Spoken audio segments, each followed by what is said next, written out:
அனைவருக்கும் வணக்கம். ஒரு ஜாதகத்திற்கு பலன் கூறும்போது பார்த்தீங்கன்னா விதிகளை விட விதிவிலக்குகள் தான் முக்கியம்.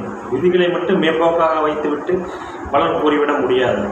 அதே போல் ஒரு விதிக்கு 1000 விதிவிலக்குகள் இருக்கும். அந்த விதிவிலக்குகளை எங்கே எப்படி பொருத்தி பார்த்து பலன் கூறுவது என்பது தான் ஒரு ஜாதகத்திற்கு பலன் கூறும் வேதமே அடங்கியிருக்கிறது.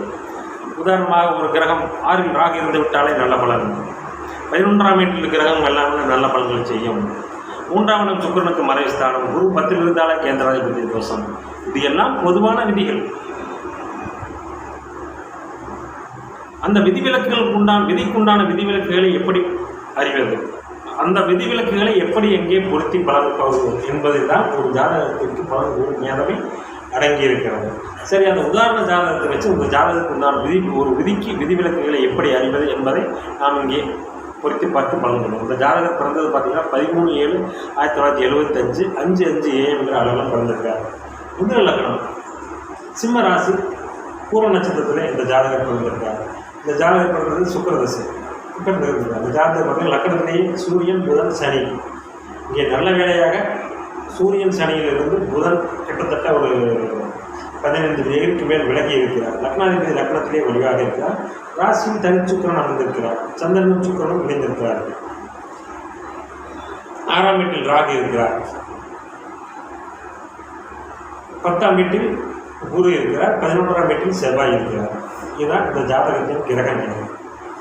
இங்கே மேம்போக்காக பார்த்த பொழுது இந்த ஜாதகம் பிறந்தது சுக்கிரதசை. ராஜயோகாதிபதியான சுக்கிரதசை இளமையிலேயே கிடைத்தது இந்த ஜாதகத்துக்கு. அதாவது கொடுப்பினை இல்லாத விஷயம்தான். அடுத்து வந்த சூரிய திசையும் இந்த ஜாதகத்துக்கு சனியோட கிடைத்தால் நல்ல பலன்கள். சந்திர திசை நன்றாக இருக்கும். அடுத்து வந்த செவ்வாய் திசை. இங்கே செவ்வாய் 11இல் ஆட்சி பெற்றாலும் சுக்கிரன் சாரத்திலே இருப்பதால் சுக்கிரன் சாரத்தில் இருக்கும் கிரகம் தான் திருமணத்தை நடந்து வைக்கும். 11ஆம் இடத்தில் இருக்கும் கிரகம் நல்ல பலன்களை செய்யும் என்பது இங்கே அப்படியே பொருந்தாது. ஏனென்றால் 11ஆம் வீட்டில் இருக்கும் செவ்வாய் தனது 8ஆம் பார்வையாக தனது 6ஆம் வீட்டையும் பார்த்து பலப்படுத்துவார். ஒரு பகுதியில் 6ஆம் வீட்டு பலன்களை கண்டிப்பாக செய்வார். 6ஆம் வீட்டு மேலும் ராகு இருந்து செவ்வாயின் 8ஆம் பார்வையை பெறுகிறார். முழுக்க செவ்வாய் திசையின் பிற்பகுதியும் ராகு திசையும் முழுக்க அந்த 6ஆம் இடத்து பலன்களைத்தான் தரும். அதாவது 6ஆம் கடன் வாங்க வைக்கும் ஜாதகர், அவ்வளோதான். ஏன்னா லக்னம் வலுவாக இருப்பதால் நோய் நொடிகள் இல்லாமல் கடனை வாங்க வைக்கும். கடன் வாங்கி அவர் கடனை கட்ட முடியாமல் போராட வைக்கும். இப்படி தான் பலன். மிதுன லக்னத்துக்கு ஒரே யோகம் ராகு மட்டுமே அப்படின்னு நாம் சொல்லிட்டு போயிடலாம். அவன் அப்படி இல்லை. மிதுன லக்னத்துக்கு செவ்வாய் வீட்டில் அமர்ந்த ராகு தனித்திருக்கும் நிலையில் கண்டிப்பாக நல்ல பலன்களை செய்ய மாட்டார். மிதுன லக்னத்திற்கு ராகு நல்லவர் தான். ஆனால் மிதுன லக்னத்துக்கு செவ்வாய் வீட்டில் இருக்கும் ராகு நல்ல பலன்களை செய்ய மாட்டார். செவ்வாய் திசையும் நல்ல பலன்களை செய்யாது. அதற்கும் விதிவிலக்குகள் உண்டு. செவ்வாய் இங்கே 11ஆம் வீட்டில் இல்லாமல் 10ஆம் வீட்டில் திக்பலம் வந்து குருவின் பார்வையில் இருக்கும் பட்சத்தில் அவர் நல்ல பலன்களை செய்வார். அதற்கும் ஜாதக அமைப்பு இருக்கிறது. எனவே இங்கே பொதுவான விதிகள் எல்லாம் ஜோதிடத்தில் இல்லை. விதிக்கு உண்டான விதிவிலக்குகளை எங்கே எப்போது அறிகிறோமோ அப்போதெல்லாம் பலன்கள் நம்மளுக்கு தெளிவாக தருவோம். இந்த ஜாதகருக்கு 7ஆம் வீட்டில் கேளுக்கூடிய குரு 10ஆம் வீட்டில் வர்க்கோத்தங்களை இருக்கிறார். கேந்திராதிபதி தோஷம், பாதகாதிபதி தோஷம் என்று கூறுகிறார்கள். அப்படியெல்லாம் இல்லை. சனியின் 2 டிகிரி பார்வையில் குரு இருக்கிறார். தனது பாதக கேந்திர தன்மையை அங்கே இழந்திருக்கிறார்.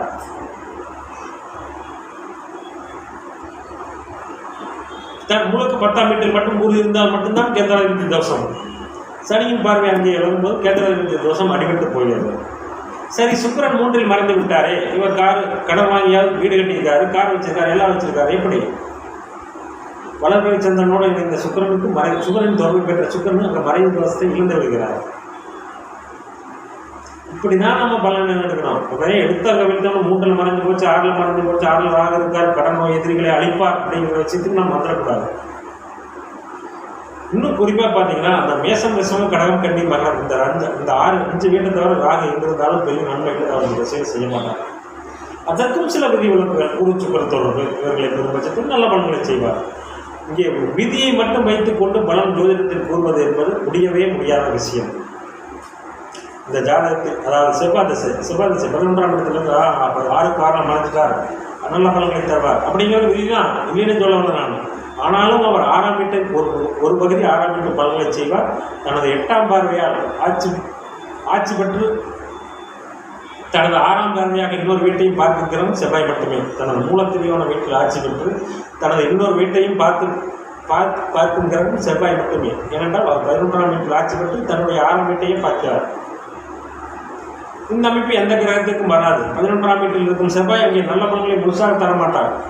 செவ்வாய் திசை ஆரம்பத்தில் ஜாதகத்துக்கு திருமணம் நடந்திருக்கும், புத்திரபாக்கியம் கிடைச்சது. 5ஆம் வீட்டை செவ்வாய் பார்த்தாலும் புத்திரகாரகன் குரு வளர்த்திருக்காரு. 2வது 5ஆம் அதிபதியான சுக்கிரன் வளர்பிறை சந்திரனோட சேர்ந்து ஒன்றும் மறைய தோஷங்கள் இல்லை. அதனால இந்த ஜாதகத்துக்கு 2 குழந்தைகள் இருக்கிறாங்க. இதில் எல்லாம் பிரச்சனை இல்லை. ஆனால் இத்தனை செவ்வாய் திசையின் பிற்பகுதியில் ஆரம்பித்த கடன் தொழிலை இன்னும் வரை ஜாதகத்துக்கு தீர்ந்த பாடவில்லை. இந்த ஜாதகம் டெக்ஸ்டைல் பிஸ்னஸ் செய்வார். ஏன்னா அந்த சந்திரன் சுக்கரன் வளர்த்துதான் அவருடைய காரணமான அந்த டெக்ஸ்டைல் பிஸ்னஸ் சுக்கரனுக்கு தான் காரணம். சுக்கரன் வளர்பிறை சந்திரனோட இணைந்திருக்கார். அவர் டெக்ஸ்டைல் பிஸ்னஸில் இருக்கார். ஆனால் இந்த அடுத்து இன்னும் ஜோதிடர் சொல்கிறார் அடுத்து வர அந்த குரு திசை உங்களுக்கு கேந்திராதிபதி தோஷத்தில் இருக்கார், வர்க்கோத்தம் இருக்கார். அதனால் குரு திசையில் உங்களுக்கு எதுவுமே நல்லது. அப்படி இல்லை, குரு திசையில் தான் இந்த ஜாதகம் நன்றாக வருவார். அவயவ கிரகங்கள் எப்பொழுது நல்ல பலன்களை செய்யும் என்ற விதிக்கும் நாம் பெற வேண்டும். இங்கே எல்லாமே விதிவிலக்கு என்று சென்று கொண்டே இருந்து இறுதியில் ஒரு முடிவெடுத்துத்தான் பலன் போட வேண்டும். எடுத்த உடனேயே விதியை மட்டும் வைத்துக் கொண்டு பலன் போட பண்ணுவார். லக்னத்தில் சூரியன் சனி இருக்காங்க, புதன் அங்கே சேர்ந்து விட்டார், புதன் கெட்டு விட்டார். இல்லை, டிகிரி அடிக்கும் பாருங்க, புதன் அங்கே மகமின்றி இருக்கார், நல்லா தான் அங்கே வளர்த்துருக்கார். அதனால தான் ஜாதகர் இத்தனை கடந்தொலையும் சமாளிக்கும் திறமையை வைத்துக் கொண்டிருக்கிறார். ஒரு ஜாதகர் தனக்கு வரும் சோதனைகளையும் வேதனைகளையும் கடந்தொலையும் சமாளிக்க வேண்டும் என்றால் அங்கே லக்னாதிபதியும் லக்னமும் வலுவாக இருக்க வேண்டும். இங்கே லக்னத்திலேயே லக்னாதிபதி ஆட்சியாக இருப்பதால் இந்த ஜாதகர் அனைத்தையும் சமாளித்துக் கொண்டு வருகிறார். அதே போல ராகு திசை செவ்வாயின் 8ஆம் இங்கே மேற்போக்காக பார்த்தா குருவை ராகு பார்க்குற போல் தோணும். ஆனால் இல்லை, குரு கிட்டத்தட்ட மேசத்துக்கார நிலைமையில் இருக்கார். டிகிரி அடிப்படையில் குருவிற்கு குருவின் பார்வை இல்லவே இல்லை. செவ்வாயின் பார்வை மட்டும் இருக்கிறது. நாம் உடனே எடுத்துகிறோம் குரு ஆரம்பிக்கா ராகு ஆரம்பிக்கா குரு பார்த்துதா அப்படின்னு இந்த வாக்கிய பஞ்சாங்கம் பார்க்குறதெல்லாம் டிகிரி எனக்கே பார்க்குறதில்ல.